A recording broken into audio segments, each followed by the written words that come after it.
Dios les bendiga. Buenas tardes, hermanos de la Iglesia IGER. Agradecemos a Dios porque nuevamente nos permite realizar esta transmisión del día viernes. Sean todos bienvenidos. Asimismo también a nuestros hermanos que se conectan a través de estas redes sociales, a través de YouTube también. Sean bienvenidos. Vamos a agradecerle a Dios porque hoy es un día bastante especial. No solo es el día domingo. Sabemos que entre semana, como hoy, tenemos nuestra reunión virtual y precisamente vamos a seguir enriqueciéndonos sobre el libro de Filipenses, sobre esta serie de el libro de Filipenses que se llama Regocíjate de vivir en Cristo. Como veíamos la semana pasada, así bien en resumen, hay un ejemplo extraordinario que precisamente es Cristo, es el Señor, a lo cual todos debemos de seguir, a lo cual todos debemos de tomar como ejemplo, sabiendo que de antemano no somos perfectos, sin embargo, a través de la gracia de Cristo, a través de lo que Él ha hecho por nosotros, podemos caminar y ser personas agradables para Dios y también pues bendecir a nuestra familia a través de lo que somos, a nuestra comunidad, etcétera. Vamos a agradecerle al Señor, vamos a orar y juntos elevar a esta oración de manera virtual, sabiendo que Dios nos escucha y esperando que pronto estemos reunidos aquí en nuestro local. Ya falta poco, falta menos. Vamos a esperar ahí las indicaciones, las pautas y que este retorno sea de la mejor forma. Vamos a orar. Gracias, Señor, en esta tarde. Te agradecemos nuevamente porque has sido fiel para cada uno de nosotros. Te agradecemos porque nos has tenido bajo su cuidado a lo largo de toda esta situación que seguimos atravesando, Señor. Te agradecemos porque aun cuando nosotros somos infieles, tú has permanecido fiel. Te agradecemos porque nos ha enseñado a través de todo lo que estamos pasando, que no haya sido en vano, Señor, que no sea en vano toda esta situación, oh Dios, sino que podamos ver y aprender a través de ella y sobre todo depender cada día de ti, sabiendo que tenemos un ejemplo, como veíamos el viernes pasado, tenemos un ejemplo tan extraordinario que eres tú, Señor. Tú fuiste e hiciste una obra perfecta, Señor, cuando estuviste aquí, una obra, Señor, donde lo cual no hubo pecado en ti, al contrario, agradó al Padre de una manera perfecta y que ese sea nuestro mayor ejemplo de carácter y sobre todo, Señor, de vivir una vida para ti, oh Dios. Te damos gracias porque hay esperanza, te agradecemos porque hay en medio, Señor, de nuestra situación, en medio de lo que podamos atravesar, en medio de nuestra condición, tenemos, Señor, una esperanza firme en ti. Que el día de hoy podamos disponer nuestro corazón, nuestra mente, nuestra vida y podamos recibir, Señor, lo que hoy tienes preparado, Señor, a través de su siervo. Ayúdalo, dale de tu dirección, dale de tu fortaleza, que Él siga dependiendo de ti, Señor, que no dependa de las circunstancias, sino únicamente de ti, Señor. Te agradecemos, Señor, porque sabemos que nos muestras tu gracia cada día, Señor. Es una gran oportunidad que nos da para ponernos a cuentas, para reconocerlo como nuestro Señor, para poder, Señor, agradarle. Gracias por cada una de las familias de nuestra iglesia local. Gracias, Señor, por las iglesias también de aquí de Monterrey, Señor, de otros lugares de aquí de México. Ayúdanos, Señor, a poder retornar, Señor, a nuestras iglesias locales. Ayúdanos a hacerlo, Señor, con sabiduría. Señor, danos de tu dirección. Sabemos que son situaciones que no esperábamos, pero que no se salen de su control, que no se salen de su cuidado, que todo es con un propósito y sabemos que hoy más personas, Señor, están siendo bendecidas por tu palabra, alcanzadas por tu evangelio.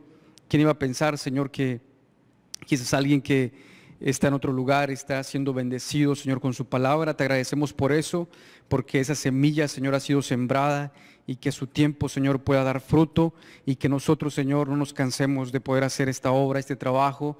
Ayúdanos, Señor, sabemos que no es sencillo, sin embargo, tú nos das de su fortaleza. Ayuda a los pastores, ayuda al cuerpo de liderazgo, Señor, de cada una de las iglesias, que podamos ver, Señor, esta gran oportunidad que nos da de poder compartir, que podamos renovar nuestras fuerzas, que podamos renovar nuestro compromiso contigo, Señor, no hacerlo con el hombre, sino hacerlo contigo, Dios, y en consecuencia también poder nosotros sujetarnos a lo que nos mandas a través de tu palabra, poderoso Rey.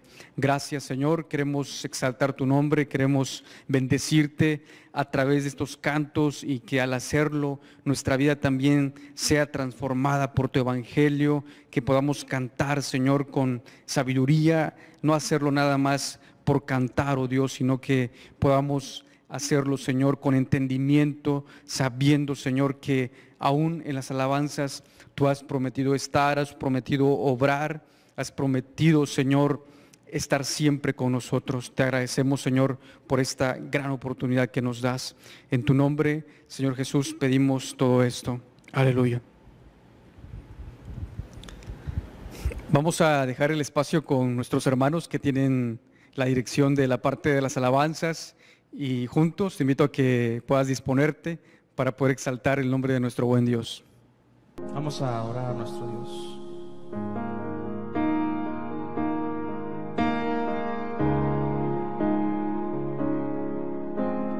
A ti, Jesús, que diste todo por amor, dejando mi pasado allí en una cruz. A ti, Jesús,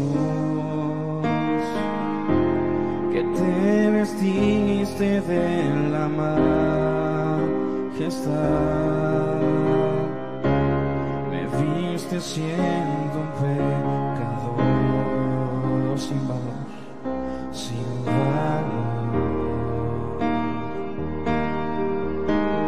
A ti, Jesús,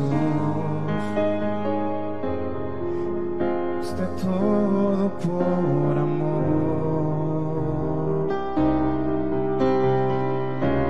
dejando mi pasado allí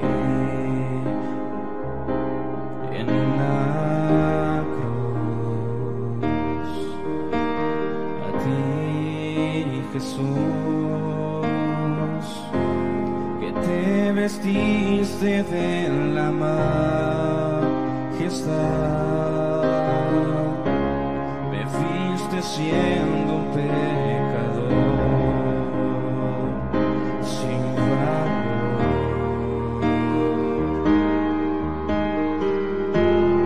¿Cómo yo podré pagar tanto amor si anulaste todo el decreto que había en contra de mí? Tú lo clavaste en una cruz y despojaste a principados y potestades, los exhibiste en una cruz, me diste luz. Si anulaste todo el decreto que había en contra de mí, tú lo clavaste en una cruz y despojaste a principados y potestades, los exhibiste en una cruz, me diste luz. Si anulaste todo el decreto que había había en contra de mí, tú lo clavaste en una cruz y despojaste a principados y potestades, los exhibiste en una cruz, me diste luz. Gracias, Señor, te alabamos, Señor, porque tú diste, Señor, todo por amor, Señor. Entregaste, Señor, tu vida, Señor. Gracias, Señor, te damos. A ti sea la gloria, Señor. Tú eres nuestro Dios. Tú eres nuestro Padre.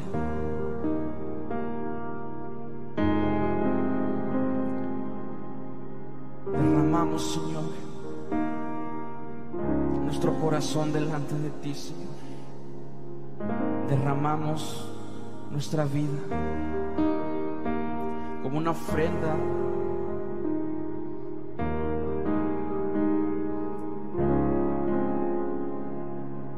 delante de ti, Señor. Recibe, Señor, nuestra alabanza, Señor. Recibe nuestra adoración.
pecador mi salvación pagar. Me postro a tus pies, tu nombre adoraré, y por la eternidad yo cantaré el misterio de tu amor. Por siempre cantaremos, Señor. Cantaremos a tu nombre, Señor.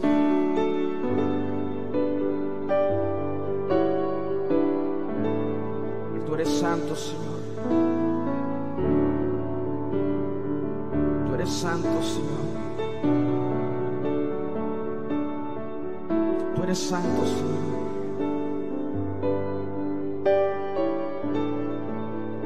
Vamos a decir: y al verte en mi lugar, tu sangre derramar,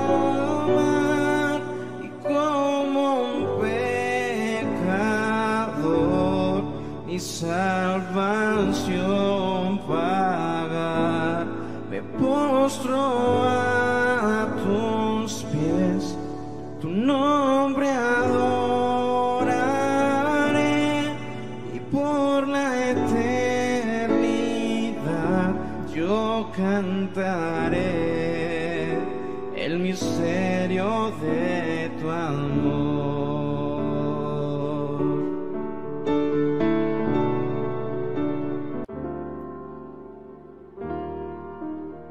Exaltamos, oh Rey.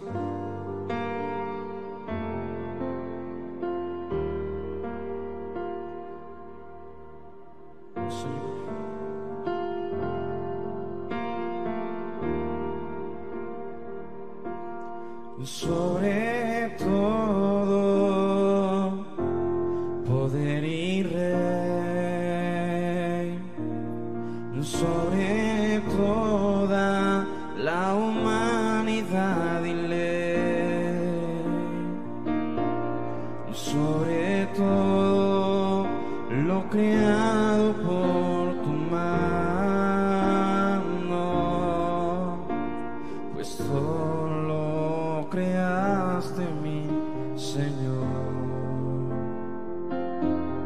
Sobre todo reino y nación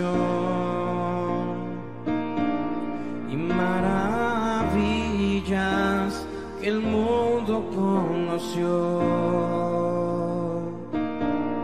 sobre toda riqueza y esplendor, nada se compara a ti, mi Dios. Fuiste a la cruz y a la tumba por mí, viviste para en soledad morir como una flor que alguien pisoteó, y sobre todo pensaste en mí por amor. Fuiste a la cruz y a la tumba por mí, viviste para en soledad morir como una flor que alguien pisoteó, y sobre todo pensaste en mí por amor, y sobre todo pensaste en mí por amor.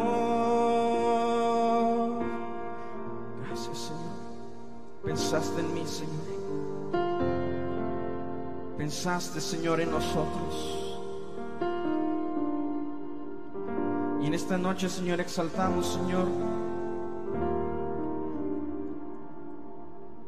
tu nombre, Señor. Exaltamos, Señor, tu poderío, Señor. Porque venciste, Señor, a la muerte, Señor. Derrotaste, Señor, la muerte, Señor, en esa cruz, Señor, en la cruz del Calvario, Señor. Y hoy entregamos, Señor, nuestro corazón, Señor, delante de ti, Señor. Delante, Señor, de tu presencia, Señor.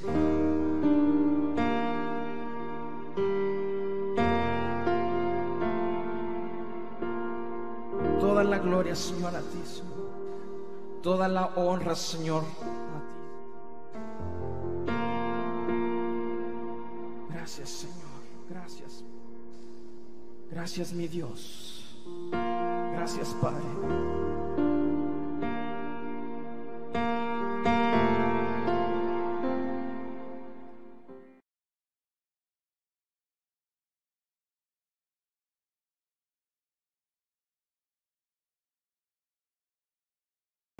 Buenas noches, hermanos, Dios los bendiga grandemente, siempre anhelando que la gracia y la paz de nuestro Dios sea sobre sus vidas, sobre su familia. Hoy vamos a continuar con nuestro estudio en esta serie que estamos viendo en el libro de los Filipenses. Y el último mensaje de la semana anterior, el viernes anterior, se llamaba El ejemplo extraordinario, donde estudiamos los versículos 5 al 11 de este segundo capítulo de esta epístola. Y recuerdo de que en ese mensaje se nos llamó a imitar y seguir el ejemplo de nuestro Señor Jesús en su humillación y su humildad y la obediencia, de tal manera que esas características también sean un distintivo de nuestra vida cristiana en todo lo que hacemos. El día de hoy, el título es Luminares del Mundo. Y vamos a estar estudiando desde el versículo 2 al versículo 18 de este capítulo 2 de Filipenses. Y en este mensaje nos va a invitar, a retar, desafiar y nos va a enviar a reflejar la luz de Jesús en medio de este mundo caótico en el que nos ha tocado vivir, que está lleno de oscuridad, de maldad y la perversión de los hombres. Hermanos, la oscuridad es uno de los más grandes temores de cualquier ser humano cuando somos niños, sobre todo. Algunos adultos también. El miedo es una reacción de protección al organismo, de tal manera que la persona, el ser humano, pueda huir de las situaciones que considera que son peligrosas. El miedo a la oscuridad, por ejemplo, puede surgir después de que hemos escuchado un cuento o tal vez hemos visto una película de esas tétricas, ¿verdad?, de terror, o tal vez hemos estado leyendo un libro. Una imagen, una experiencia o simplemente la imaginación pueden despertar el miedo a la oscuridad en los niños. Muchos niños, después de ver una película de terror, por ejemplo, empiezan a tener pesadillas. Tal vez le ha pasado esto a usted o tal vez a sus hijos. O tal vez después de ver esa película, tal vez no tengan pesadillas, pero comienzan a ver sombras que le dan a diferentes formas de acuerdo a su imaginación. Pero algo realmente impactante que nos enseña la Biblia es tremendamente revelador sobre nuestros miedos. Y uno de los mayores miedos no es la oscuridad, según la Biblia, sino la luz. Fíjense ustedes. Uno de los mayores miedos no es la oscuridad, sino la luz. Y alguien tal vez pueda estar preguntándose ahora mismo, ¿cómo puede ser esto verdad? Tanto ustedes como yo le hemos tenido mucho miedo a la luz. Nuestra naturaleza siempre es alejarnos lo más que podamos de ella. Y la razón nos los da el apóstol Juan en su evangelio, cuando en el capítulo 3, versículo 19 al 21, nos dice: esta es la causa de la condenación. que la luz vino al mundo, pero la humanidad prefirió las tinieblas a la luz, porque sus hechos eran perversos. Pues todo el que hace lo malo aborrece la luz y no se acerca a ella por temor a que sus obras queden al descubierto. En cambio, el que practica la verdad se acerca a la luz para que se vea claramente que ha hecho sus obras en obediencia a Dios. Amados hermanos, Dios nos ha creado para vivir en la luz, pero no solamente vivir en la luz, sino también reflejar la luz. En el desarrollo del mensaje vamos a comprender mejor de qué se trata este tema. Así que veamos hoy qué es lo que el apóstol Pablo tiene que enseñarnos. Después que el apóstol llama a la iglesia y a cada uno de nosotros individualmente a imitar y seguir el ejemplo de humildad de Jesús, él sigue buscando el bienestar de sus hermanos. Dicho esto, quisiera que me acompañen a las Escrituras. Filipenses 2:12 al 18. Por tanto, amados míos, ya que siempre han obedecido, no solo en mi presencia, sino mucho más ahora en mi ausencia, ocúpense en su salvación con temor y temblor. Porque Dios es el que produce en ustedes lo mismo, el querer como el hacer, por su buena voluntad.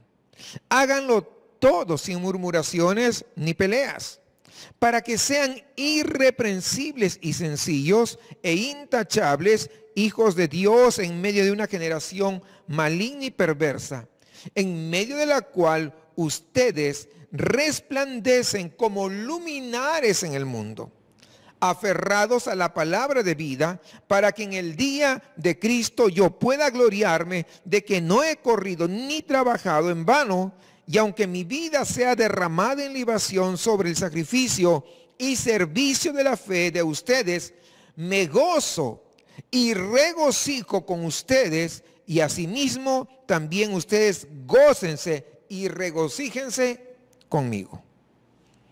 Todo este pasaje gira alrededor del llamado que se nos hace a ser luminares en el mundo. ¿Qué cosa es un luminar? Bueno, un luminar es un objeto celestial como la luna o tal vez las estrellas, que poseen energía interna que genera mucha luz y mucho brillo. Y el apóstol Pablo llama pues a la iglesia a imitar a Jesús, quien es la luz del mundo, para que imitándolo y siguiendo su ejemplo podamos alumbrar y brillar en medio de la oscuridad de este mundo perverso. Así que, por razones de tiempo, el día de hoy solamente voy a extraer algunas palabras o frases esenciales de este pasaje que estamos estudiando para nuestra comprensión, pero sobre todo para una futura aplicación. Miren, el versículo 2 empieza, por tanto. Pablo usa mucho esta frase conectiva debido a la real importancia que tiene en sus escritos. Por ejemplo, en la manera en la que él conecta la exaltación de Cristo con su humillación en el versículo 9. Ahora Pablo está haciendo una conexión importante entre la obra de Cristo y la vida del cristiano. Cristo obedeció, fue obediente a su Padre, aun cuando eso implicaba ir a la cruz. Para Pablo, lo siguiente es obvio. Si Cristo fue a la cruz, si Cristo padeció por la obediencia, por lo tanto, los que están en Cristo y le pertenecen, también tendrían que ser obedientes. Si se dan cuenta, es el fundamento. La razón por la que uno tiene que hacer algo es porque hay un fundamento antes. Pablo sigue diciendo, ocúpense, ahí en el versículo 12. Ahora, esta exhortación va dirigida a los que ya han sido salvos por medio de una fe viva y genuina en el Señor y se han arrepentido. Pablo se está dirigiendo a las personas que ya habían demostrado obediencia al Evangelio. Fíjense bien, ocuparse en algo implica pues tomar tiempo para llevarla a cabo. Ocuparse entonces implica invertir tiempo. Incluso es un llamado a hacer algo cuando no se está haciendo nada relevante o importante con relación a nuestra vida como cristianos. Eso es ocuparse. Y este es un mandato. ¿A qué? Cuando dice ocúpense, es un mandato a no desperdiciar nuestro tiempo y nuestra vida en cosas que realmente no tienen peso para la eternidad. Esa es la razón por la que Pablo está expresándose así. Hay muchas cosas que compiten, hermanos, con ocupar nuestro tiempo y nuestra vida para lograr crecimiento, obediencia y santidad. Siempre es bueno considerar cómo estamos usando ese tiempo. No se puede dejar de mencionar lo que hoy es tendencia para muchos creyentes que estamos utilizando tal vez redes sociales, Facebook, Instagram, Snapchat, Twitter, TikTok, WhatsApp, ya no sé qué más hay. Pero no solamente es eso lo que está distrayendo, sino que también es una tendencia la televisión, el Netflix y todas esas demás cadenas que están peleándose por todas las teleaudiencias. Los deportes, las películas, las series que lo ponen tan interesantes para que no se pierda capítulo tras capítulo. Hoy está paralizado, pero también es un gran atractivo para la gente, el fútbol, el básquet, el béisbol, el gimnasio, en fin, tantas otras. Pero también hay cosas que pueden ser buenas, pero que nosotros hemos deteriorado su uso. El trabajo y el placer. En sí mismo no está mal trabajar, ni tampoco tomar un tiempo para el placer propio. No está bien. El problema es que hemos reemplazado y hemos hecho muchas veces ídolos de estas cosas. Y no nos hemos ocupado de nuestra vida cristiana como tendríamos que haberlo hecho. ¿Cuánto tiempo, es mi pregunta, se está ocupando en estas cosas que no tienen un valor para la eternidad? Ahora, quiero aclarar esto. Los cristianos no hemos sido llamados a tener vidas de monjes, ni estamos diciendo que todas estas cosas son pecado, aunque algunas sí por su contenido. Pero según las Escrituras, debemos ocuparnos en un asunto que es de los más importantes para toda la eternidad. ¿Cuál es? Nuestra salvación en Cristo. Ojo, está hablando a los que son salvos. No ocuparse en tu salvación para que no la pierdas. No, nada de eso. Ocúpense en qué? En su salvación. Ahora, este versículo ha sido muy mal interpretado.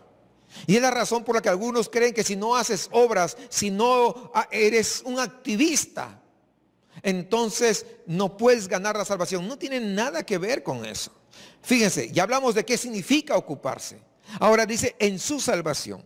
La salvación de toda persona que ha puesto su fe en Jesucristo está completa y asegurada sin ningún mérito de la parte del pecador. La salvación está terminada y nosotros, tú y yo, estamos completos en Jesús. La obra que ha sido hecha por nosotros es perfecta. Nadie puede agregarle nada. Por lo tanto, tú y yo no podemos hacer nada para ser más salvos. Ya somos salvos. Jesucristo nuestro Señor, Él fue el que ofreció un sacrificio perfecto en nuestro lugar por todos nuestros pecados, por todas nuestras ofensas. Y Él unió a su pueblo con Él mismo y le dio el derecho a todo el mérito de su justicia. Y lo hizo partícipe pues de una vida eterna y heredero de su gloria. Con la obra de Cristo, nosotros ninguno puede cooperar. Nunca se nos dice que debemos hacer algo para poder obtenerla. Simplemente se nos dice que nosotros lo recibamos por fe en Él. La bendición viene al que no obra, sino que cree en aquel que justifica al impío, dice Romanos 4:5. Una segunda parte de la salvación consiste en una obra en nosotros, y es la obra de Dios, el Espíritu Santo. Todos los que han sido redimidos por la sangre de Jesús también serán renovados a su debido tiempo. El Espíritu Santo, debe recordar usted, en la regeneración crea un hombre con una nueva naturaleza, con nuevos anhelos, con nuevos afectos. Dios ha roto el yugo del pecado en nuestros corazones y este vive luchando, pero es destronado porque no tiene poder sobre el hombre. No tiene poder. Es la razón por la que obtenemos victorias. No es porque somos tan espirituales, no. Es que ya ha sido quebrado el poder del pecado. Nuestra vida debe ser la derrota continua del pecado en nuestros miembros. Cuando se dice que el creyente debe ocuparse de su salvación, no está hablando de que tú puedas conseguir la salvación eterna, porque no tiene poder ni puedes hacer absolutamente nada para alcanzar la salvación. Es por eso que el texto en este pasaje no está enseñando que se debe ocupar o cuidar la salvación porque tal vez la podamos perder. No, no dice nada de eso. Nuestra salvación consta de 3 etapas. Número 1, la justificación. Somos justificados por nuestra fe en Jesús. Dios quita la pena o la culpa por nuestro pecado. ¿Y qué hace más? Nos libera de toda condenación. Pero en segundo lugar, no nos quedamos ahí, sino una vez que somos salvos, comienza un proceso que se llama la santificación. La santificación es la experiencia de nuestra salvación. El creyente es separado del poder del pecado de tal manera que pueda vivir una vida digna y comprometida con Dios, sirviéndole, amándole y manifestando ante el mundo que Él es un hijo de Dios. Es ahí donde se produce este mandamiento: sed santos porque yo soy santo, como dice Primera de Pedro 1:16. Y en tercer lugar es cuando se llama la glorificación. Y esto ocurre cuando es quitada la presencia del pecado de nuestro cuerpo para que podamos vivir en perfecta y eterna santidad conforme a la voluntad de Dios. Aquí este pasaje, ocupaos en vuestra salvación, Pablo se refiere a la etapa de la santificación, no de la justificación, sino de la santificación. No se refiere a que podamos perder la vida eterna. Todos creo que somos conscientes que cuando somos salvos recibimos vida eterna. Y usted se imagina qué pasaría si pues la perdiésemos. ¿Usted se ha puesto a pensar si alguien perdiese su salvación? Entonces no sería pues una vida eterna, sería una mentira la que se nos ofrece en la palabra. Pero dice claramente vida eterna. ¿Por qué? Porque no podemos perderla. Porque si un creyente la pierde, no tendría razón, no tendría sentido para que se llame vida eterna. Este mandamiento del apóstol no es para entender que si la vida eterna no se pierde, entonces yo puedo hacer lo que quiera y vivir como yo quiero. De ninguna manera. Al contrario, la vida eterna se valora, se ama, se respeta, se aprecia y se cuida. Eso significa ocuparse de la salvación con temor y temblor. En el mismo versículo 12, ¿cómo debemos ocuparnos? Con temor, dice. Este temor es el que hace que nosotros temamos el ofender a un Dios tan bueno. Cuando leemos bendito el nombre que teme siempre, es un temor reverente a ese Dios altísimo, a ese Dios supremo, un temor piadoso y santo que no permite ofender a Dios. Pero también es un pavor ante la santidad infinita de Dios. Este es el temor que debe ser cultivado por nosotros. No es el temor de la inseguridad de perder la salvación. Es el miedo que se opone a confiar en mi propia carne. Pero no solamente con temor, dice, y temblor, le añade, en el mismo versículo 12, no es el temblor de un esclavo hacia un amo tirano. No, muy tembloroso, muy temeroso de lo que vaya a hacer ese amo. No, el temblor de los herederos de la gracia está relacionado al gozo, porque ellos se alegrarán con temblor, dice el Salmo 2:11. ¿Por qué ocuparse de la salvación con temor y temblor? Porque Dios es el que produce, sigue diciendo el versículo 13, obramos en nuestra vida hacia afuera. Todo aquello que Dios constantemente obra en nuestro ser interior. Si Él no obra, hermanos, en el interior, nunca se podrá obrar en el exterior. Aquello es lo que nosotros nos estamos rehusando a hacer, es porque no hay una obra en nuestro interior. Y cuando eso ocurre, ¿saben qué? Eso es muy preocupante. Si no amamos a Cristo como debería ser, es porque ese amor no brota de una obra de Dios en el corazón. Si no nos acercamos a Cristo en la palabra, si no existe un deseo inmenso y profundo, Dios no ha hecho esa obra en nuestro interior. Y eso sigue siendo muy preocupante. Si no hay un apetito por la oración, si no existe ese hacer, es porque no existe ese querer. Si lo que hacemos más bien es lo contrario a acercarnos a Cristo, eso es lo que realmente queremos a Dios. Tenemos que entender esto. Dios no implanta ese tipo de deseos para alejarnos más de Él. Al contrario, si no hay una pasión por participar, por poner al servicio de la iglesia mis dones, mis talentos, si no hay ese anhelo de poder reunirme con mis hermanos, con otros creyentes, para juntos poder adorar a Dios un día a la semana, no está ese querer para poder hacer.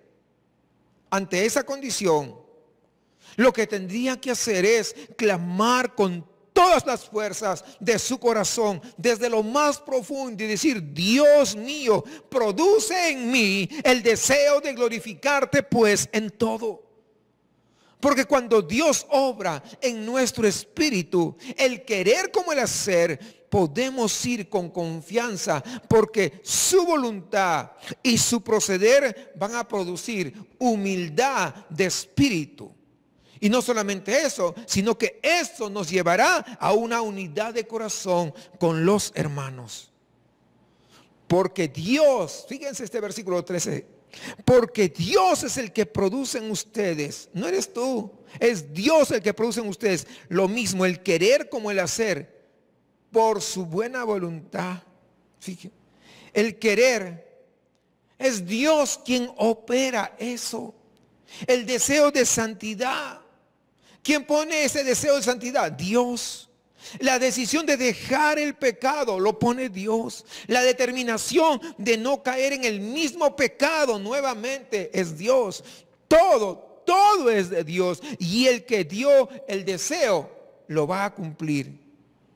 Pero no solamente dice eso, sino dice el hacer. Es decir, Él, nuestro Dios, da la voluntad y da el deseo para no quedarse ahí. Él también va a obrar el poder y el deseo que ha implantado en nuestro corazón. El poder de alcanzar la victoria, de poder aniquilar ese orgullo profundo, solamente puede provenir de Él. Hermanos amados, no temamos, aunque muchas veces podamos sentirnos agobiados por peligros y tentaciones. ¿Sabe esto? Estas son buenas noticias. Dios dará el poder para hacer lo correcto, para hacer lo justo, lo agradable y lo verdadero. ¿Y por qué lo hace? Por su buena voluntad, como acabamos de leer nuevamente en este versículo 13.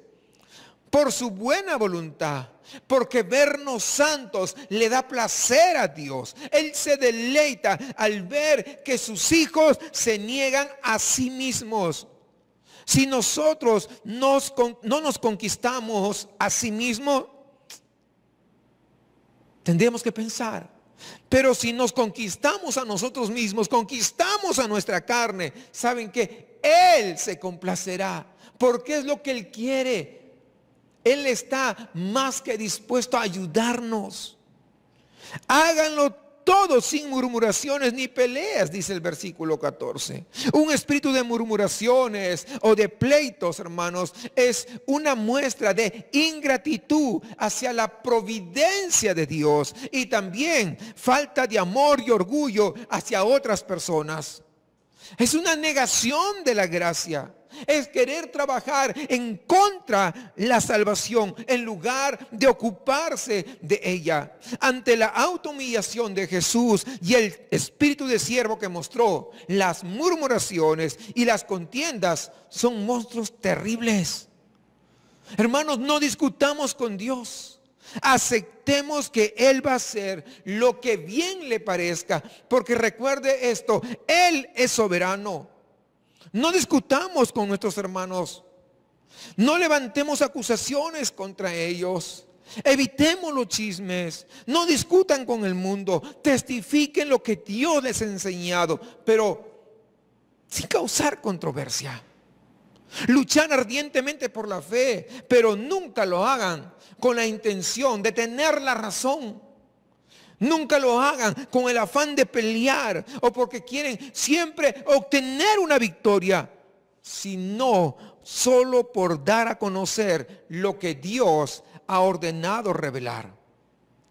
Versículo 15, para que sean irreprensibles y sencillos e intachables hijos de Dios en medio de una generación maligna y perversa, en medio de la cual ustedes resplandecen como luminares en el mundo.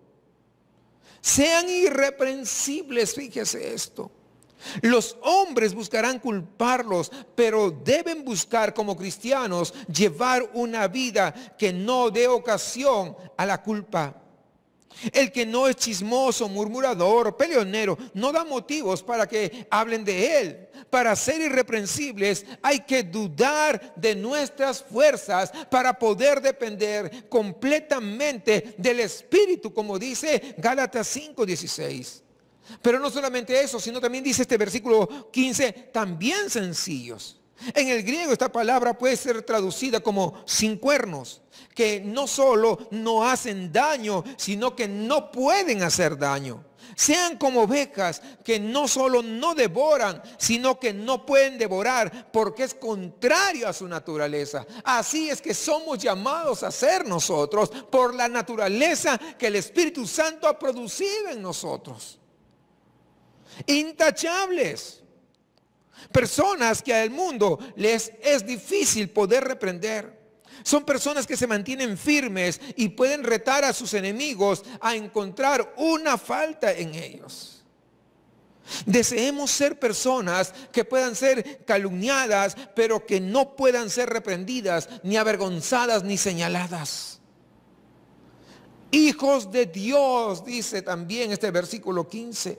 Como hijos de Dios, recuerden que los ojos del mundo van a estar sobre ustedes. ¿Por qué? Porque se espera más de ustedes que de cualquier otra persona, porque ustedes tienen un linaje que desciende del Dios Altísimo. No dejen que sus ojos se conviertan en ventanas de lujuria, que muy pronto verán a ese rey esplendoroso en toda la hermosura. No dejen que sus pies se ensucien en el lodo, ya que pronto caminarán por calles de oro. No dejen que su corazón se llene de orgullo y amargura, ya que pronto se desbordarán de gozo allá en los cielos.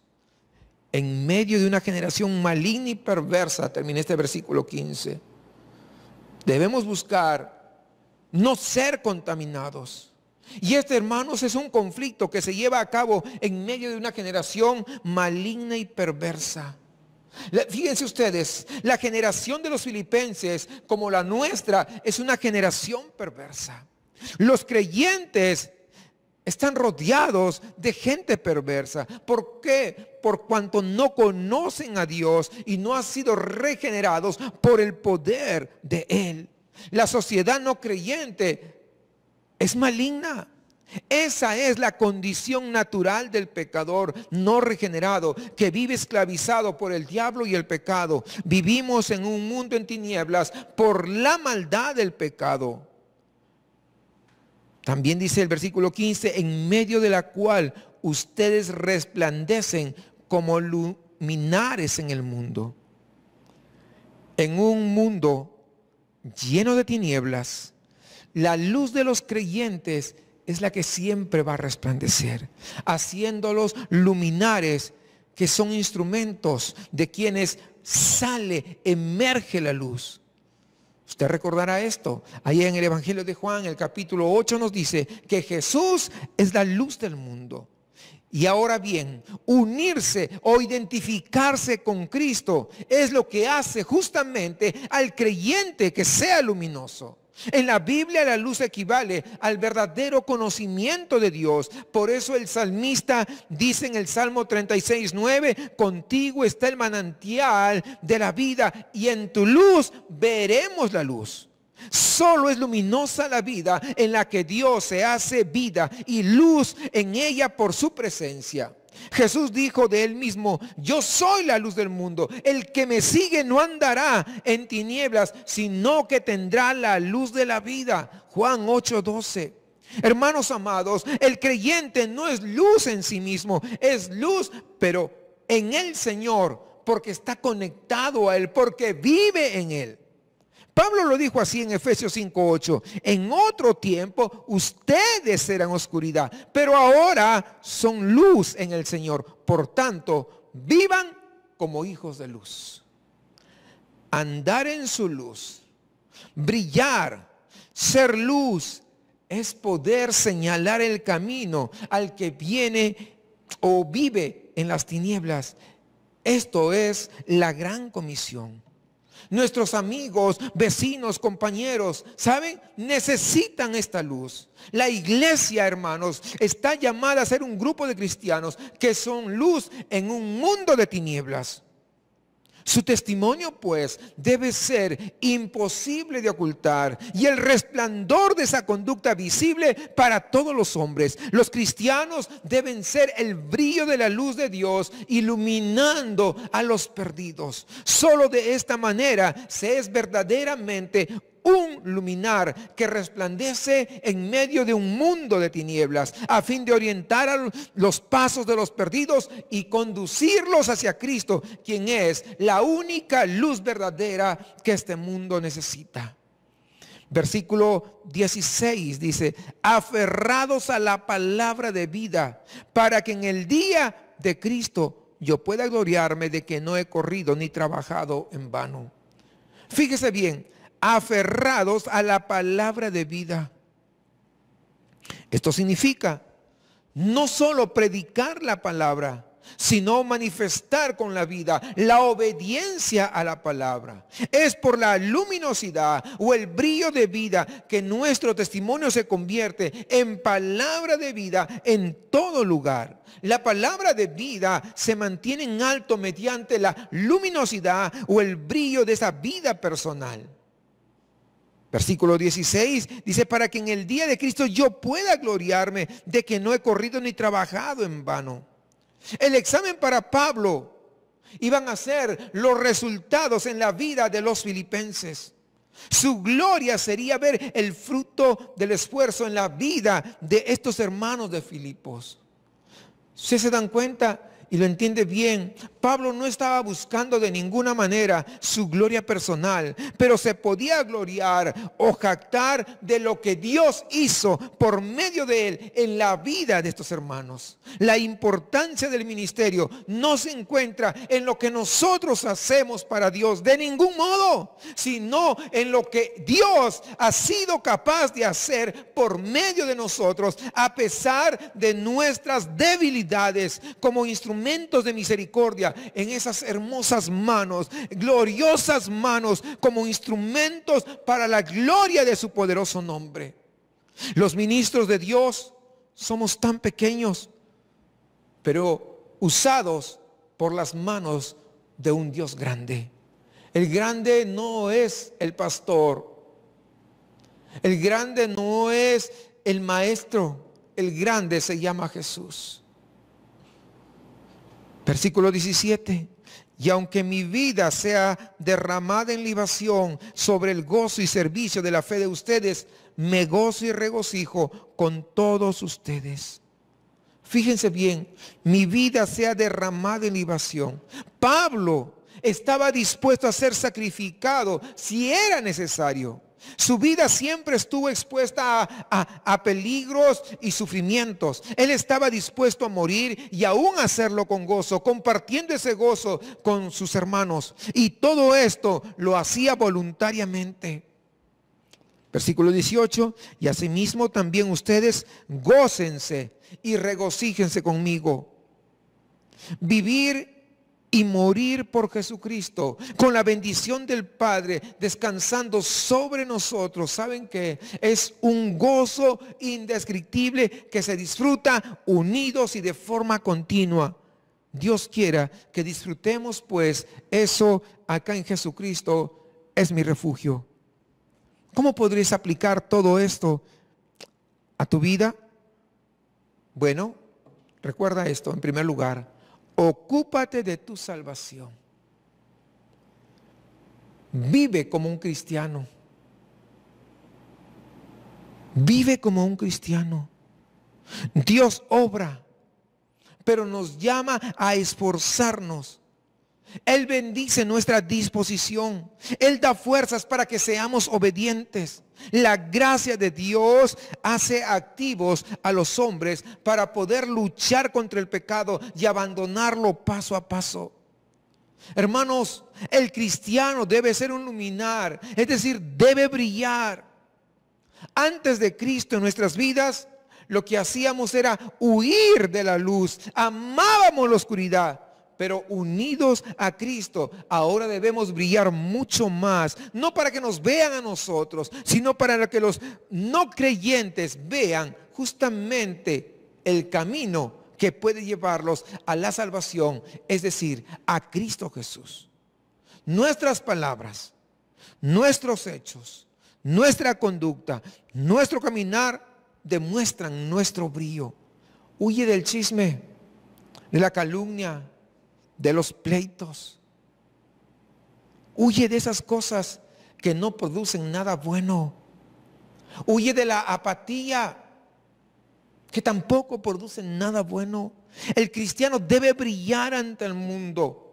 No, el cristiano no es llamado a ser un ermitaño ni un monje que debe permanecer encerrado. Los cristianos, recuerde, son como luces, como luminares. El cristiano debe brillar para el que se acerque a él pueda ver su propio carácter, sus pecados y su estado perdido. La luz es una guía en el camino. La luz es como una advertencia, es como aquellos faros que alumbran a los barcos que están en alta mar o que se están acercando a las costas. La luz alienta, como cuando está todo oscuro y de pronto regresa el servicio de energía a nuestras casas y todo vuelve a brillar. ¡Ah! Hasta se alegra en la casa.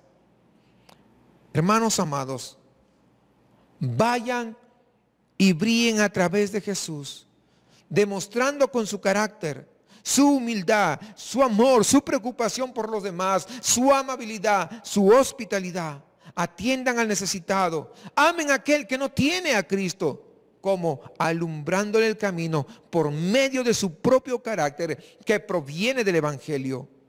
Si hemos creído en Jesús, Él es nuestro y su luz también. Por esa razón, ¿sabe? Seamos luminares en este mundo. Que esta generación perversa, malvada y que estamos atravesando esta situación del COVID-19 pueda ver que hay esperanza. Sí, una gran esperanza en Cristo Jesús. Sea un luminar en este mundo.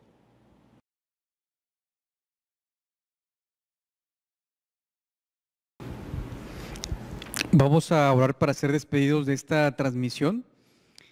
Recordarte nuevamente que el próximo 21 de junio tenemos nuestra reunión virtual. Es un día especial para cada uno de nosotros. Es un día domingo donde nuevamente, si Dios lo permite, vamos a poder reunirnos y seguir escuchando de su evangelio. Es maravilloso lo que acabamos de recibir. Ya no tengo que comentar nada. Todo ha sido tan claro.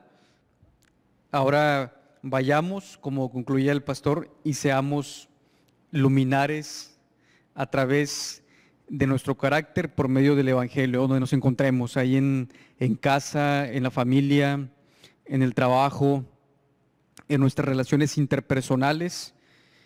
Seamos esos luminares que Dios desea para cada uno de nosotros. Quiero que oremos juntos por una petición que ya en su momento del inicio de la transmisión les comentaba, que es sobre el retorno aquí a la iglesia local, y no solo por nuestra iglesia, creo que en su mayoría las iglesias están previendo todo esto, y que Dios dé esa dirección, que Dios nos dé la pauta para poder hacerlo de la mejor forma, de manera organizada, y sobre todo pues también obedeciendo a nuestras autoridades, que es también lo que Dios nos ha mandado a hacer, y pues vamos a hacerle caso. Vamos a orar. Gracias, Señor, en esta tarde, Señor, te agradecemos nuevamente porque nos has dado, Señor, un día más de vida para poderle glorificar, oh Dios, a través de lo que somos. Te agradecemos, Señor, por tu palabra.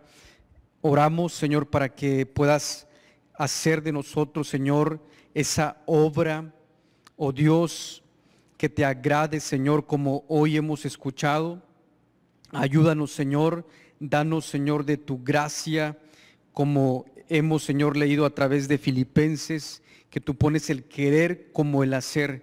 Obra, Señor, en nuestro interior, obra, Señor, en nuestra vida, y que pueda reflejar, Señor, que pueda reflejarse en el exterior, y podamos ser luz, Señor, en medio de la oscuridad, que podamos a través de tu palabra ser esos luminares de su evangelio en la familia, en nuestro trabajo, con nuestros vecinos, que pueda, Señor, movernos a hacerlo, Señor, movernos a compartir de ti, movernos a compartir, Señor, de tu carácter, de lo que tú eres, en personas que no somos perfectas, es cierto, pero, Señor, que deseamos cada día rendirnos y conocerle más, oh Dios, que podamos brillar, Señor, en medio, Señor, de donde nos encontremos, en nuestra comunidad, que podamos brillar, Señor, donde podamos estar, oh Dios. Ayúdanos, danos, Señor, de tu gracia, danos de ti, Señor, danos de tu carácter, porque tú eres esa luz que cada uno de nosotros necesitamos, que podamos poner en perspectiva, Señor, lo realmente importante, y que todo lo que hagamos, Señor, pueda ser para la eternidad, pueda ser para un día, Señor, por tu obra, estar en tu presencia como iglesia local, como familias y como personas, oh Dios, que podamos ocuparnos, Señor, de nuestra salvación, Señor. Danos, Señor, de ti. Te pedimos, Señor, por este retorno a tu iglesia local, Señor, aquí de la iglesia Ijer, Señor. Ayuda, Señor, a tu siervo, ayuda, Señor, a todo el cuerpo de liderazgo, Señor, que podamos hacerlo, Señor, guiados de tu mano, guiados, Señor, de su sabiduría. Sabemos que necesitamos de ti, Señor. Danos, Señor, de las pautas que vamos a requerir, Señor, para poder hacerlo. Que ya anhelamos y deseamos, Señor, poder estar aquí. Sin embargo, necesitamos de tu dirección. Sigue ayudando, Señor, a nuestras autoridades. Sígueles dando, Señor, de tu sabiduría. Te pedimos por ello, Señor. Ayuda, Señor, a cada sector, Señor, a cada eje, Señor, de nuestras autoridades que están viendo todos estos temas, Señor. Dales de tu gracia. Ellos también necesitan de ti, Señor. Que haya una iglesia que ore por ellos, que no nos cansemos de orar por ellos, aún, Señor, cuando si pasara todo esto, Señor, nosotros sigamos orando por ellos, poderoso Rey.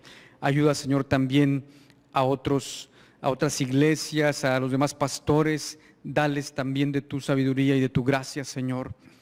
En tu nombre, Señor Jesús, oramos y pedimos todo esto, Señor. Aleluya. Amén. Que Dios les bendiga.